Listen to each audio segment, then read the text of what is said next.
Here we go.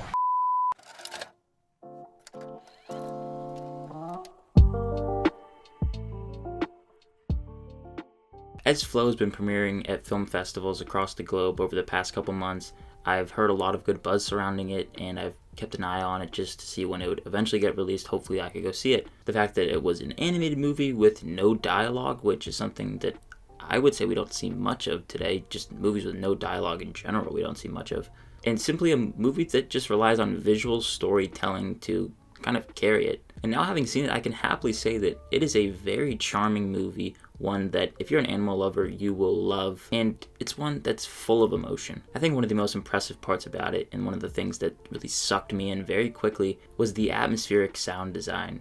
You can just hear everything in this world. It feels so immersive, from the sounds of the trees to little insects or a dog barking, a cat meowing. Everything just feels so crisp, and I honestly would have loved to have been a fly on the wall in recording studios just crafting the sound. It's very well done. And another thing was the fact that this movie made me care for these characters just so quickly. I think the movie does capitalize on the fact that most likely animal lovers are going to be the audiences watching the movie, and so it really just takes you through all the emotions. You're feeling tense and on the edge of your seat in one moment, hoping that these animals make it out alive, and another moment will just warm your heart. It's a slice of life adventure. You're going through all the highs and lows of these animals just simply trying to get to safety. The animation style feels refreshing, and because of that, it almost feels new. I'm not a crazy gamer, but from some of the gameplay that I've seen of something like Zelda, I think that's the closest thing I could relate it to. Blending this pastel painting almost with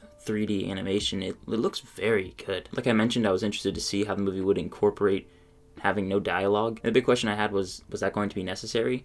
And there's no dialogue needed for this movie, because the story is one where you can tell exactly what is going on just by the facial expressions of the animals and the situations that they're in, and using things like the sound and the music to kind of take the place of potential dialogue. And honestly, if anything, it just makes the story feel more grounded, because obviously animals can't talk, so these dangerous situations that they're getting in feel natural. That's why one of the things that I wasn't crazy about were the one or two moments that feel too fantastical for this movie, because it just feels so grounded. And then you have some moments that, without spoiling it, just were too much for me, and I think they could have wrapped it up in a different way. That's just a nitpick on my end. Another thing to note, that it's just not the most riveting movie per se, but it is one that is very cute and well worth your time, especially if you just like animals in general and you are down for an adventure going on this journey with them, trying to get to safety. It's very cute, and most of all, just really impressive from a filmmaking perspective, utilizing basically everything except dialogue to tell your story in an effective manner.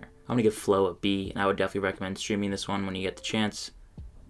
I want to thank you so much for watching this review, and as always, look forward to more content coming soon.